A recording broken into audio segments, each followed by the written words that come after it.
আজকে আমি আপনাকে পরিচয় করে দিব এশিয়ার সবচেয়ে বড় বস্তি ধারাবীর সাথে। ধারাবী, যার আয়তন 2.39 বর্গ কিলোমিটার। এখানে প্রায় 10 লাখেরও বেশি মানুষ বাস করে।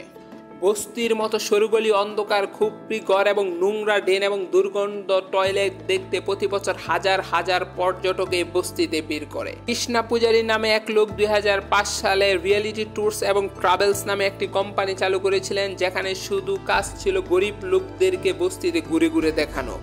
কৃষ্ণা পূজারী বলেন, বস্তিতে অভিজ্ঞতা নিতে আসা বেশিরভাগই পর্যটক আসেন যুক্তরাষ্ট্র, যুক্তরাজ্য আর অস্ট্রেলিয়া থেকে। বস্তিতে খাওয়া দাওয়ার অভিজ্ঞতা দিকে অনেক কোম্পানি গড়ে উঠেছে, তার মধ্যে ইনসাইট মুম্বাই সেই রকম একটি কোম্পানি। পশ্চিমারা যে দরিদ্র দেখতে এই প্রথম ভ্রমণ করে তা না, এর আগেও তারা ব্রাজিল, দক্ষিণ আফ্রিকার মতো দেশে ভ্রমণ করতেন। এখন বস্তিবাসীরা বিদেশি পর্যটক দেখে অভ্যস্ত হয়ে গেছে, তাদের দিকে মনোযোগ না দিয়ে দৈনিক দিন জীবন চালিয়ে যেতে তারা এখন পুরোপুরি অভ্যস্ত।